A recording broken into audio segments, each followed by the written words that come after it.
2 terabytes of quick loading. How much does it cost? The cost is just a measly $17,000.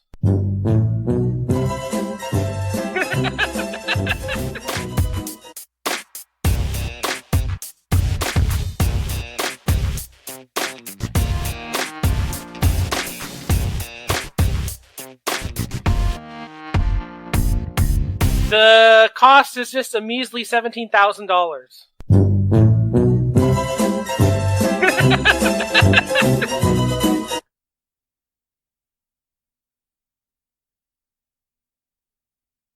Hey everybody, welcome into Peanut Butter and Triggered. I'm Scott, joined by my guy Jay Swift, what's up?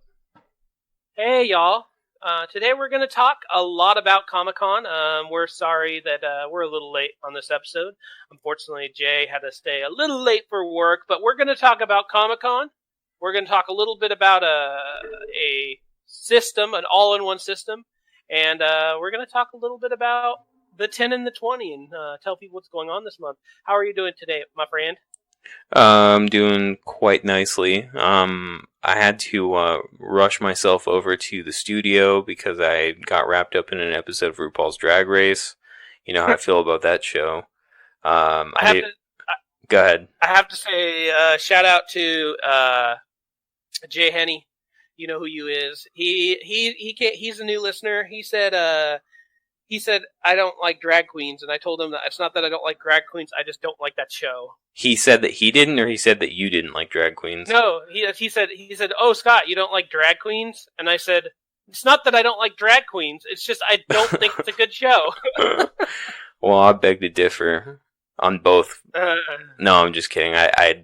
You probably have no issue with drag queens.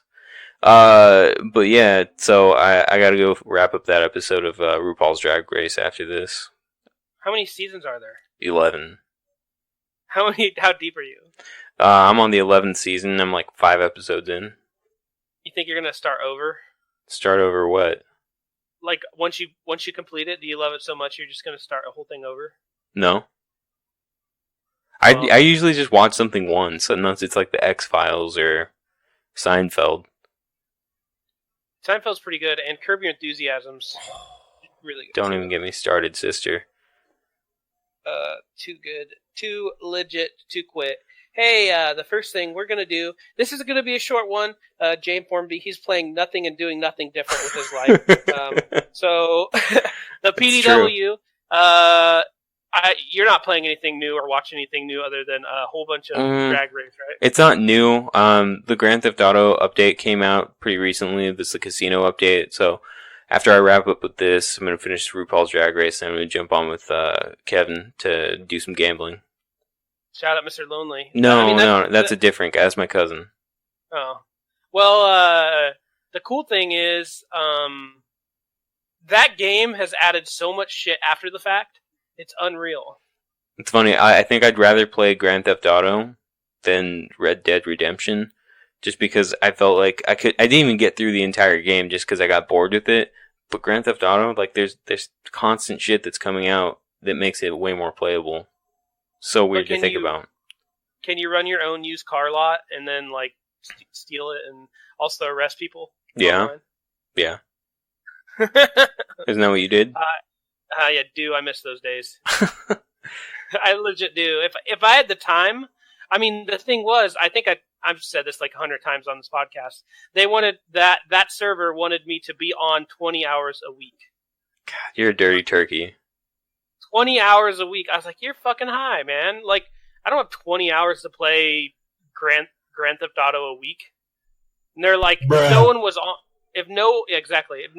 on the server, they'd be like hitting up Discord, like, where are you guys? Where are you? Get in here. We need police. I'll be like, dude, come on, dude. It is 1 a.m. Anyway, that's here or there. So nothing new except you're just going to play a little bit of that GTA? And I also did watch The Lion King. Very reluctantly. And I will say that it defied my expectations. Oh, yeah? Yeah. What does that mean? So, I knew going in that when I was watching it that it was going to be basically a rehashing of what we already know. and what some people love about The Lion King. And I already saw like the trailer, so I was already in for kind of a treat with the CGI, because a lot of people are kind of like wrapping it up and packaging it out as like a live action, when it's not a live action. It's like a photorealistic retelling of the story with an all-star voice cast. So I went in, I watched it. My friend offered to pay for my ticket because I didn't want to go, and I didn't have anything better to do, so I just went. I just sat there, got baked, and ate candy. So what ended up happening is I noticed that there were a few things that really impressed me. Number one, the CGI again was really, really well done. Number two, I think that the whole setting, you just kind of get to appreciate the whole setting. I don't know where in Africa it's set in, but I'm guessing it's the Serengeti. And then lastly, I would say that it wasn't too long, because I know that when somebody like sets out to make something bigger and better and more beautiful, they get kind of lost in it, and then it ends up being something that's a victim of its own duration. So those are the three things that I liked. Mm-hmm. The many things that I don't like about it, I'm just gonna say like a few of them, actually, like maybe three. So number one, don't spoil it though, because I'm gonna see this. Well, if you haven't seen The Lion King, then that's your own damn fault, because it's the exact same story. Don't spoil it. I just hope Mufasa makes it, man. Okay, I couldn't tell if you were kidding or not. So, item one, even though the CGI was awesome, it felt soulless, just completely lifeless. Like being able to see a lion talking, or like a bird talk, it doesn't do anything. There's no facial expression. There's no emotion that comes out of those animals' faces when you hear them talk. So they would have been better off giving like a lion some peanut butter on the roof of its mouth and then just voicing over. Yeah, at least they could have said that it was live action. So that part sucked. Those animals a realistic looking animal doesn't have the ability to talk. Their mouths aren't made to talk, so right. It's always going to be kind of weird, just like you said, it literally. Yeah, so the whole thing just felt lifeless. The other thing too, I kept getting distracted by James Earl Jones' voice, because it sounded like Darth Vader the whole time. That wasn't a complaint. That was an observation. And I'm sorry, Scott, I'm gonna ruin this for you. When Mufasa dies, I couldn't help but laugh, because like you see like a CGI lion fall to its death, and then you hear him go, "No!" And then you like look at its face, and like, what would have been better is if like it roared or something, like on its way down. But when it says no, yeah, it was pretty bad. And then there's a lot of people that are hating on, and I'm not a Beyonce fan at all. I respect what she does, but I'm not like a big Beyonce fan. So don't at me. But when people are like criticizing the creators of Lion King for like, having Beyonce oversing her parts, it's like, you knew what you were in for, dude. Like, why not let Beyonce like go to town on her vocals? Like, she's a vocalist. She's a classically trained vocalist. Why the hell not? So my wife, literally, the one thing she said is that she feels like Beyonce oversees everything. She's like, I don't know if I'll like that. Well, I think it's opinion, obviously, but like, it's Beyonce, so she's gonna sing. She's gonna try to impress everybody with her vocal talents. Like, that's just what she does. Mm-hmm. Like, she's classically trained. She has like the ability to flex all of her like technically trained like vocal muscles. So you're in for it then. But one thing that I felt like was really cool is that the entire movie pretty much sucked, but the shining stars of the entire film were Timon and Pumbaa. Pumbaa was voiced by Seth Rogen, and Timon was voiced by Billy Eichner. Excellent choices. They were the Awesome. comic relief of the entire thing, and I can't understate how much they saved that movie for me, because like I would have probably walked out halfway through the movie if it wasn't for them. Wow. Well, I'm excited to see it. A lot of people were complaining over the fact that they didn't have any balls. That's They're stupid. like, dude, it's realistic. They ain't got no balls. Well, there are also children there. Oh, and also be prepared to watch it with a bunch of Disney freaks that say "yay" when they see the Disney fanfare or something.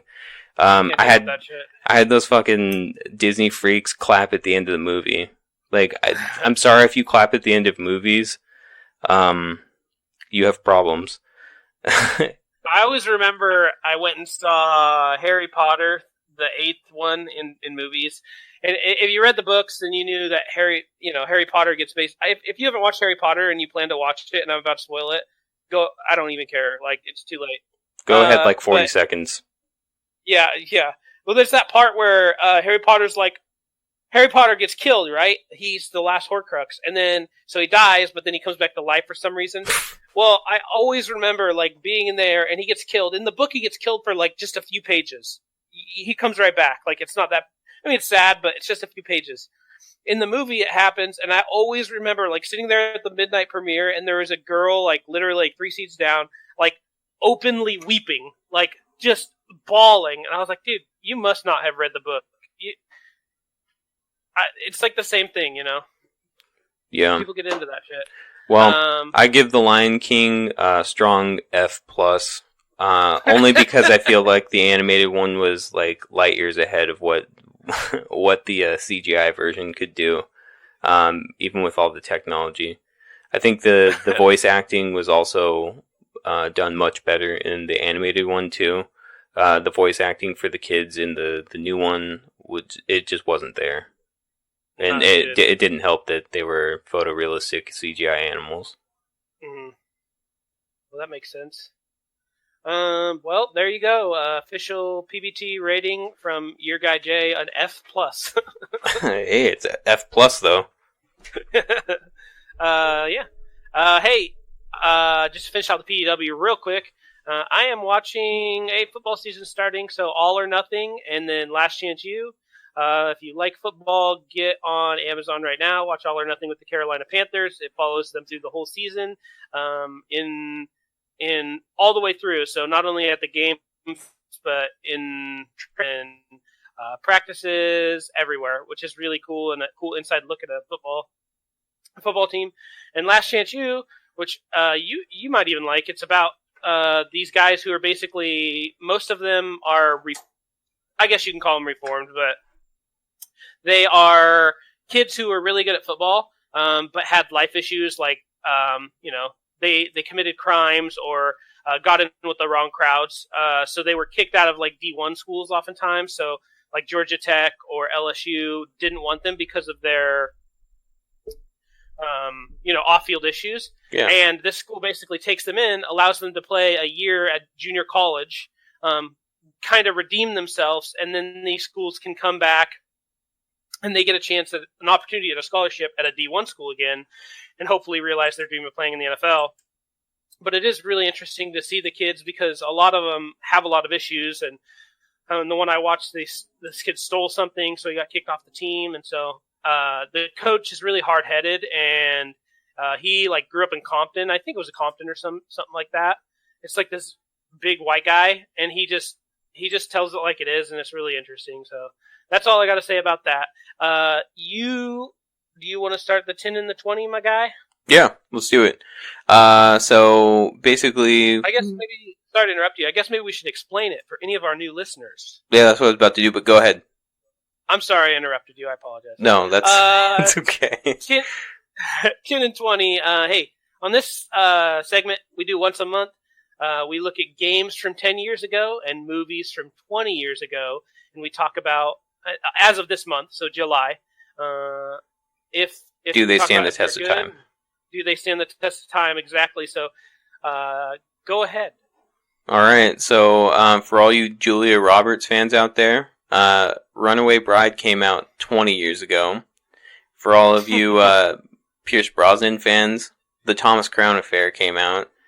So already, I'm not impressed with this lineup, but gets way better because we have Deep Blue Sea that came out at the end of July 1999. And then at the beginning of July, we had American Pie that came out. And then this one's going to be a controversial one. I think that people didn't like it for the most part. It was Eyes Wide Shut. It was a Kubrick. I didn't get it. You got to see a naked Nicole Kidman, though, so that was pretty cool. This is before she got all, like, cut up with plastic surgery, so there you go. Ben will probably jack off to that. Yeah, well, that's the overrated Stanley Kubrick for you. Yeah, I don't think so. I think Stanley Kubrick is good. Tom Cruise and Nicole Kidman got married after that movie. No, they were already married. You're probably right. I made that up. Yeah. And then you got some other, like, throwaway movies, like The Haunting, Trick, Muppets from Space. Summer of Sam was one of those movies that I think a lot of people, like, it highly anticipated. Went over the events of the Summer of Sam murders. David Berkowitz was killing people. He was a disgruntled postman. He was portrayed by John Leguizamo, as we so fondly remember playing Luigi in 1993's Super Mario Brothers. The pinnacle of his career. No, because he had Spawn too, and I think that was like 1996. He was the Violator. Yeah, which is that. You're right. I will admit that was the pinnacle of his career. Yeah. Him playing the Violator. He was great in that movie, dude. Like, yeah. Eating pizza on it out of the garbage and stuff. Well, he was in another movie. It was called like Empire. It was really good too, but that one flew under the radar. So if you like crime/mob movies, that would be one that you'd want to catch. Drop Dead Gorgeous. Didn't watch it. Didn't really care to watch it. It was basically like pageant queen, like kind of like going through their thing, and like there was like a murder or something like that in the middle of it. Had Ellen Barkin, Kirsten Dunst, Denise Richards, and Kirstie Alley. Mm-hmm. I never saw that. I was also 8 when that came out, so. I was 10. Wow, you old. You old. But that's it for movies. Video games, not so great. The two that really stand out for me would be Resident Evil 4, which was a huge game changer for Resident Evil games, because you got that 180 button where you can like quickly turn around and shoot the enemy behind you. Plus third person in general. Yeah. This was the first take on third person. It completely No, it was always third person. You just didn't have a fixed camera. It was a fixed camera, but third person is, I mean, by third person, like behind the shoulder. You're right. Third person behind the shoulder. Yeah. And then also you had Street Fighter 4 that made a major comeback for Street Fighter. We also have Battlefield 1943, which is a remake of the acclaimed Battlefield 1942 game. And one of the ones here that holds a really special place in my heart is Tales from Monkey Island. That's a really, really funny game. One of those that I just really like. Exactly. You also have Dragon Ball Revenge of King Piccolo for that guy named Jacob. He's probably jacking off about it now. Mm-hmm. Exactly. But other than that, there's not a ton of like bangers. Yeah, it's a bunch of throwaways. Resident Evil 4 is probably the most banger. Oh, this is Resident Evil 4 on iOS? Wait. What the Do you see this? Yeah. That's 4 on iOS. Yeah. That can't be true. January 11th, 2005 was the release, the actual release. Yeah. So this is Resident Evil 4 on iOS, so I can't... Man, my brain hit like a massive time warp. Yeah. So, iOS Resident Evil 4. I didn't even know it was on iOS. Mobile version, it was released in Japan. Huh. Great. Well, so, basically, July was a throwaway month for video games. Mm-hmm. And you know what? It's a throwaway month this month, too. There's no amazing games coming out this month, either. Correct. No bangers. Hey, but you have a teaser about the PlayStation Network games, the free games next month? Oh, yes, I do. The free games will be. I remember one of them. I don't remember the other. I sent it to you. The one was UFC 3. Super pumped about that. Battlefront 2. For all of you That's that right. didn't want to buy it the first time around. And Battlefront 2, they're just releasing the Battle of Geonosis. So if you're a fan of the Clone Wars, like, now's the time. Brent, I'm looking at you, dog. Yeah, I love the Clone Wars too. So that's. I had that game, but that's still excited. I'm tempted to reinstall it and play it. Yeah, I'll probably download it. Give it a gander. I wonder if they've. Let's see here. Games with Gold August.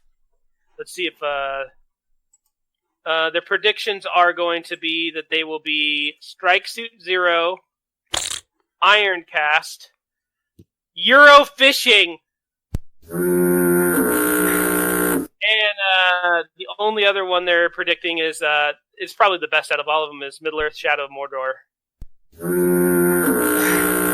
Bruh.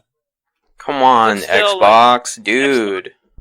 Terrible, dude. Like, come on. You have good first-party games. Like, help us out here. Stop it. How has nobody made this a big deal yet? Like, I can't believe them. I can't believe you've done this.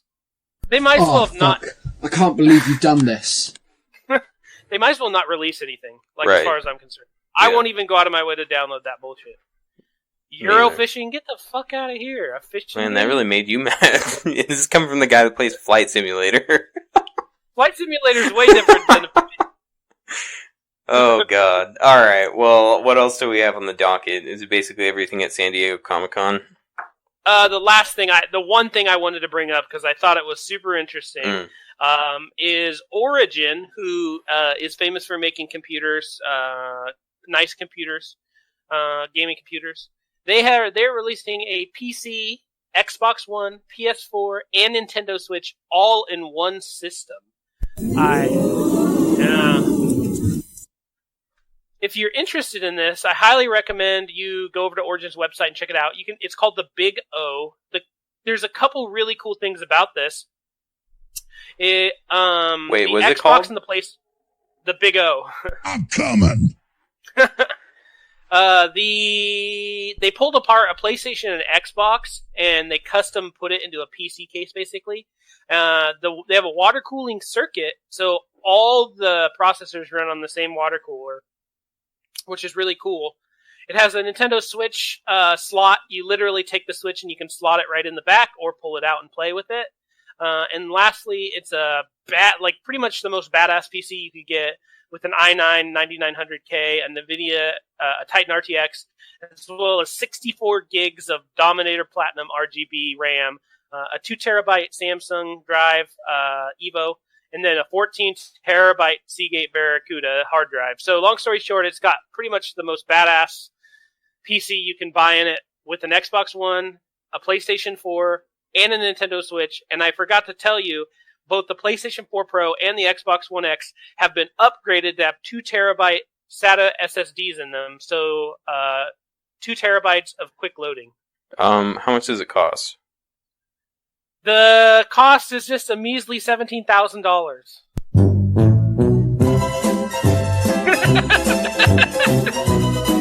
Yeah, that's a lot, man. I don't know if I'm going to be buying that. That's a lot of money. It's giant. It's super heavy. But I have to say, it is very, like, the way that the build quality of it is very impressive. The parts of the Switch you can see are all red. The parts on the Xbox are like the Xbox green, including the tubes that the fluid runs through, and the parts that are on the PlayStation are blue. So you have this really cool glowing red, blue, green setup, which, I mean, it's cool, but it should be for $17,000. Yeah.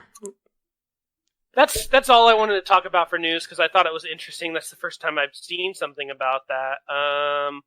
What's something that popped out? We're going to talk about Comicon. There's a lot that was announced, movies, TV, a bunch of shit.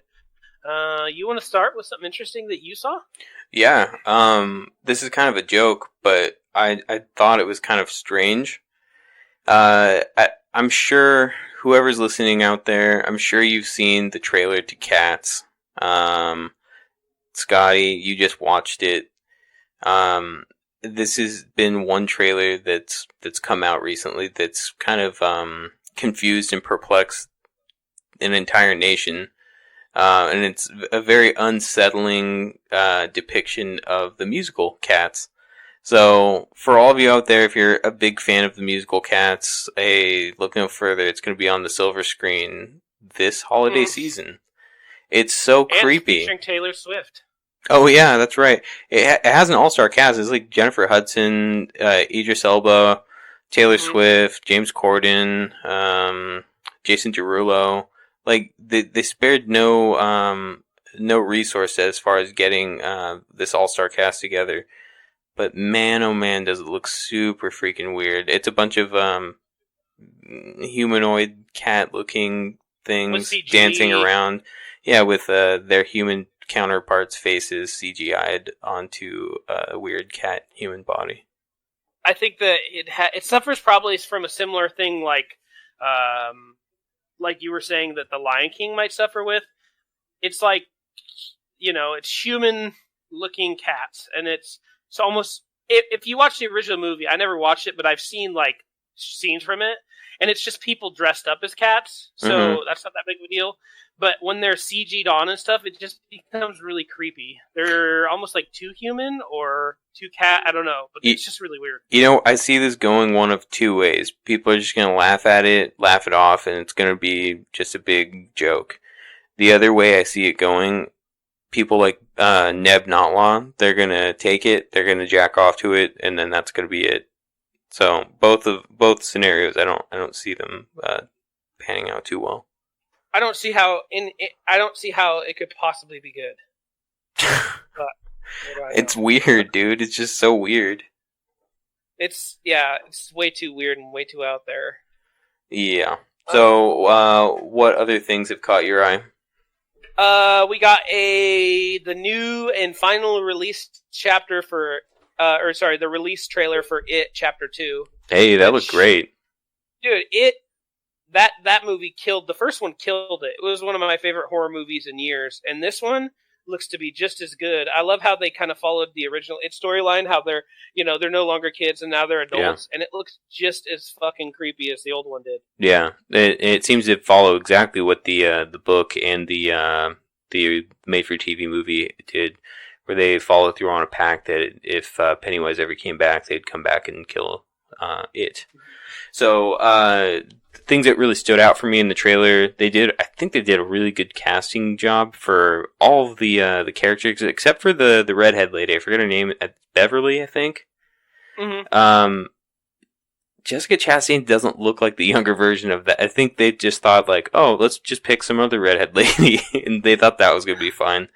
It just doesn't look like her. But other than that, it looked great. I mean, it's going to be good, I'm assuming. It looks just as creepy. All of the people they chose are really good actors. Like Bill Hader, I know he's going to kill it. James McAvoy, he's been good in like everything that he's done, even those shitty X-Men movies. It's going to be a good one. We got to see Pennywise, at least at the end of that trailer, Pennywise with no...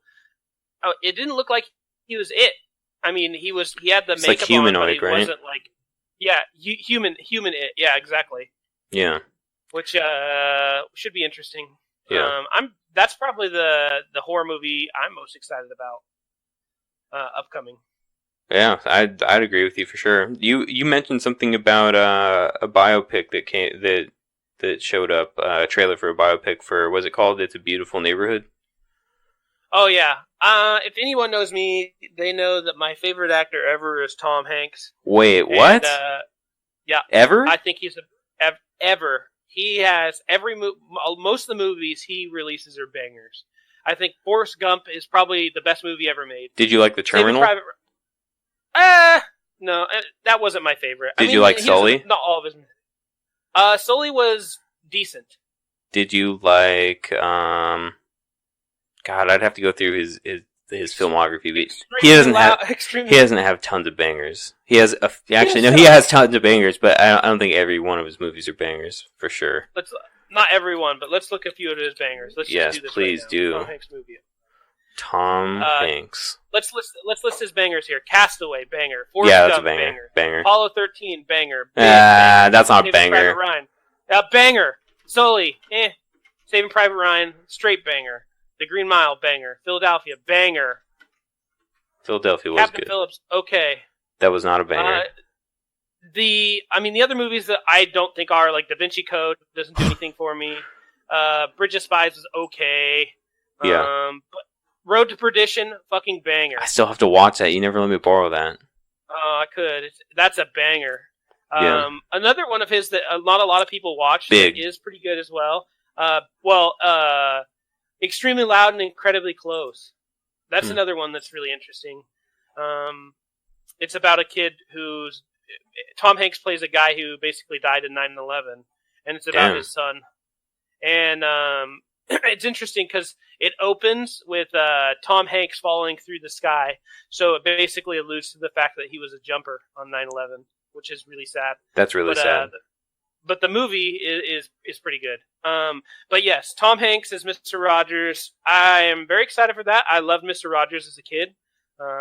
Still to this day, I'll watch on YouTube how things are made, like how it's made. I'll watch like how they make crayons and shit. Sure. And that is still because of speedy delivery and him delivering tapes that showed how things were made. Because I loved that on Mr. Rogers. So I'm really excited for that movie. What about you? Not so excited. It just seemed like a documentary that could have been done in like 30 minutes. I didn't need an entire movie about it, but hey, I'm open to be surprised. Also, some bangers that you didn't mention by Tom Hanks: Splash, Turner and Hooch. I never saw that one. Oh, it's a banger and big for sure. Oh yeah, 100% big. Still to this day, that part where with Robert Loggia, where he's like playing the piano. That's just That's a piece of cinematic history. Yeah, for sure. And I mean, anyone who sees that, like the song instantly starts playing in their head. Yeah. And of course, he also produces some amazing things. He's David Pumpkins. What's that? You've never seen David Pumpkins? David S. Pumpkins? He was a Saturday Night Live character where, for anybody that hasn't seen David Pumpkins, just YouTube search David Pumpkins. It's the first thing that should show up. It's basically him as a Halloween character on a haunted house ride. And I don't want to give anything away. He's dressed ridiculously, and he's here to scare the hell out of you. I've not seen that. He's also a huge history nerd, so that strikes me as that's huge for me. He created Band of Brothers, The Pacific, John Adams, which is also a really good miniseries about the second president of the United States. And he's continuing to make even more movies like that, which is really cool. So, yes, anyway, super excited for that movie. Neat. Cool. What else do we got? We got tons of stuff, dude. Westworld dropped another trailer. More and more, as we see these trailers, we see more and more revealed about season 3. That turns out that it's supposed to get way more intense. It's supposed to be way more surreal. We get to see more of like how the future looks outside of Westworld. Oddly enough, we do get a bit of a flashback. It looks like they're in like a very, very early time period, maybe like 1940s or so, 1940s. Like maybe, I think somebody alluded to like seeing Nazi robots and stuff. So that's going to be a strange one. We do get to see a lot of gunfights. It's supposed to be action-packed. I mean, but what season of Westworld wasn't action-packed? So I'm really excited about it, and I can't wait. I think it's supposed to come out in like October or something like that. Cool. HBO's killing it, dude. Dude, HBO is going nuts with content. So, I mean, a lot of these places are like Netflix, and Netflix is killing it too. It always has a bunch of interesting shows that are always coming out. Yeah. But HBO with the one that was about Chernobyl, and it's called Chernobyl. Is that what it's called? Yeah. That one is really good. They also released a trailer for Watchmen, So again, if you all aren't familiar with Watchmen, it's basically set like, what is it, 30 some years after the events of the Watchmen movie and the Watchmen comic. Everybody thought that they were free from Doomsday after the events of Watchmen, but apparently the Doomsday clock has been ticking this whole time, and it leads up to the events of Doomsday. So we'll get to see more and more and more of what's been going on, but it's basically the entire world against vigilantes, and vigilantes operate in secrecy again. I know nothing about that movie. It's a great movie. You ought to watch it because I think a lot of people kind of wrote it off because it was such a damn long movie, but it actually was a good one. That is one of those movies that was a little too long, though. I think that can really turn somebody off. Yeah, for sure. Hey, on the topic of, that's not a superhero movie, but kind of comic book movies, Marvel also announced announced Phase 4 is what it announced. Jeez, nice. And just to list a few of the movies, Hellstrom and Ghost Rider are going to be at Hulu. Disney Plus is getting a bunch of it too. Loki is getting his own movie. WandaVision, Falcon and Winter Soldier, a limited series on Hawkeye, as well as Blade. I'm stoked about Blade. Me personally, excited about none of these other than Blade. Dude, you have Mahershala Ali as Blade. That's what I said. I'm excited about none of them except for Blade. Oh, okay. I was gonna say that guy he's like an excellent actor, and then Blade's one of the most intriguing like D-level comic book characters that Marvel seems to want to promote because they got the Eternals too. The amount of people that have heard of the Eternals or care about the Eternals is a very, very short list. So, Marvel clearly knows what they're doing because this is a huge cash cow that just they won't stop milking. The other thing too is like, I don't know. I don't think that the Eternals are going to be that interesting. But, the new Black Widow movie, I was talking to my friend Kevin about this. He was saying that he was not excited until he heard that the villain was going to be Taskmaster. So there are some villains to be to have stories told about. So I'm excited for the Black Widow movie now. Tell us about Taskmaster. If I could describe him, he's almost like if you're familiar with like DC universe stuff, he's like if Hush and the Riddler had a baby, it would be Taskmaster. He's a very, very intelligent person, very skilled at combat, and he basically tries to outwit you with riddles and puzzles. Very cool character. A more interesting character than just a bad guy. Yeah, totally. And we'll see what they do with the character's backstory. We'll also see how they actually depict him on the big screen, because if it's anything like the way he looks in the comics, he's gonna look cool. But he looks like he's like a skeleton with a hood on with a blue suit. Yes. It looks cool. Let's see. Yeah. It's like a skeleton mask. Look cool. Yeah, his skeleton mask, and he's an archer. Yeah. Well, he's skilled at like all like forms of combat.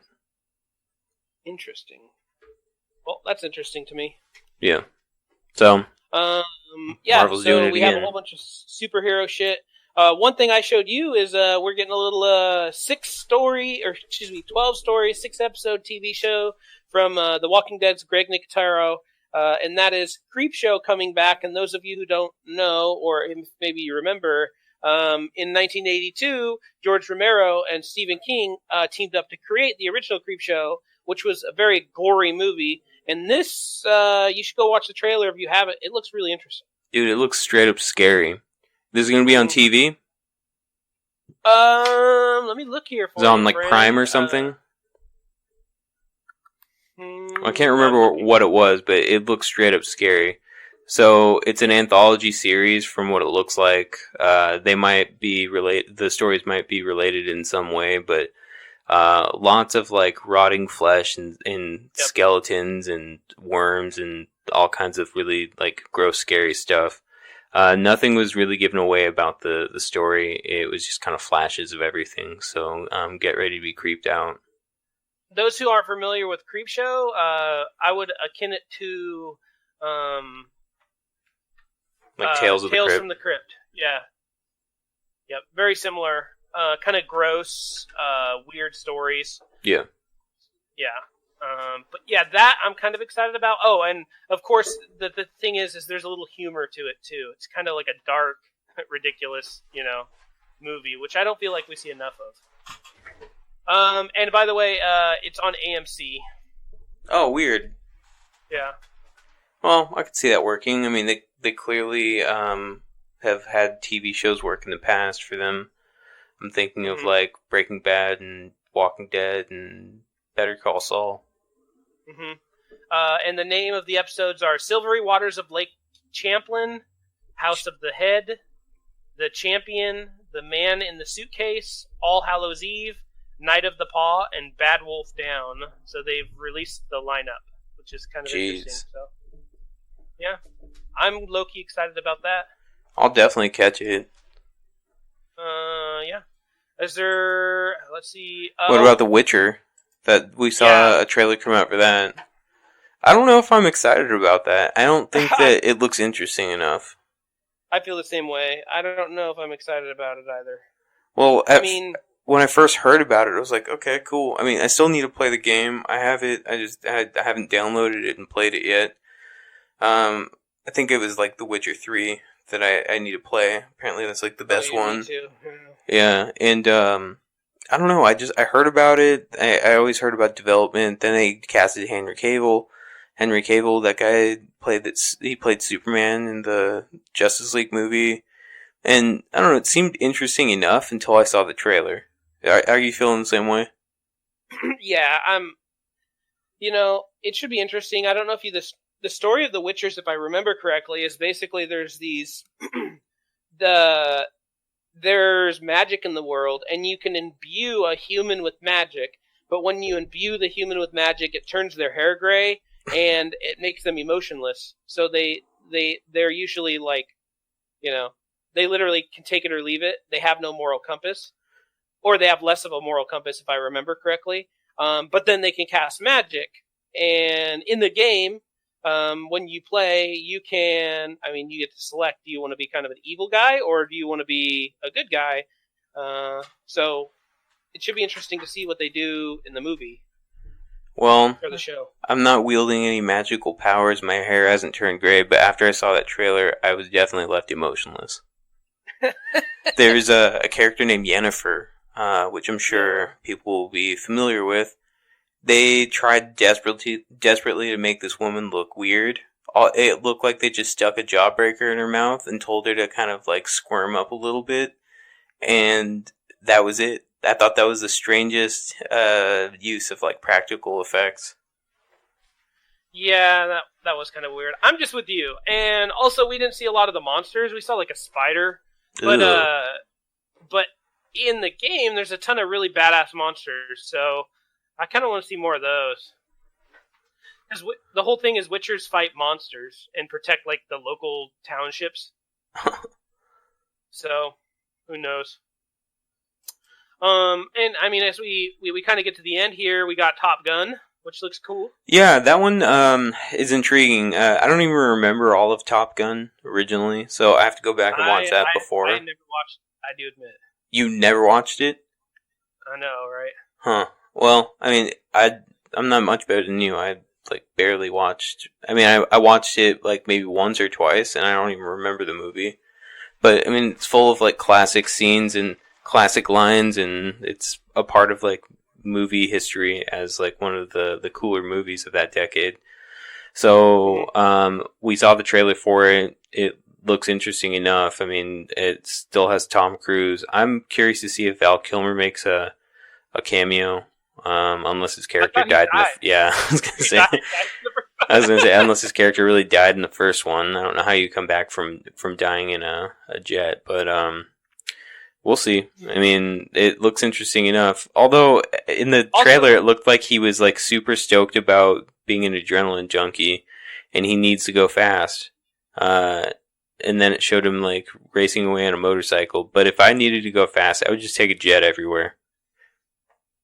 Yeah, well, Also, you're talking about Val Kilmer. Have you looked at Val Kilmer lately? No. Val Kilmer's basically almost dead. He has severe throat cancer, and I mean, just Google a picture of Val Count Kilmer, and like, dude, he's like almost dead. Well, he does I'll not look him up. like he's a shadow of his former self, unfortunately. So he's not a Bruce Wayne anymore, huh? No. Let me see this. I shouldn't be making fun of him. Well. He has throat cancer? Yeah, he has like throat cancer. God, that's sad. He's not doing well at all. Like, oh yeah, that's really sad. Probably gonna die soon. It's crazy though what it's done to him. He looks like the Big Lebowski in some of these photos. The Big Lebowski. Yeah, he looks like the dude, El Duderino, or his dudeness. And I mean, I don't know if there's anything else that jumped out to you in Comicon. Nope. This is the biggest Comicon I've seen. Like, they released a lot of shit. Yeah, I'm looking at it now. I mean, there was Snowpiercer. It didn't seem that good. What was the other one with like the weird animal avatars? Dark Crystal. Yeah, something like that. It's going to come out on HBO. About the HBO one? Yeah.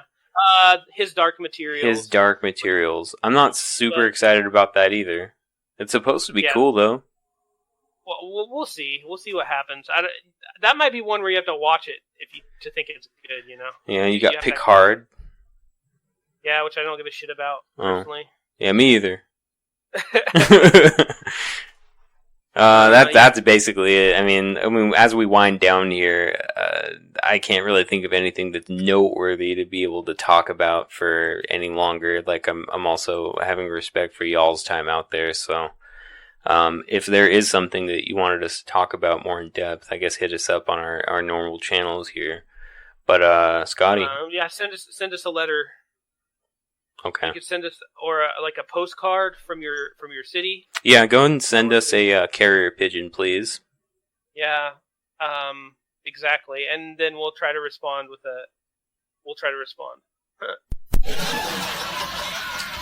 That was a really good bit, wasn't it? Yeah. All right. Well, take us away, sir. Hey! Shout out Patrick, Raven, Kat,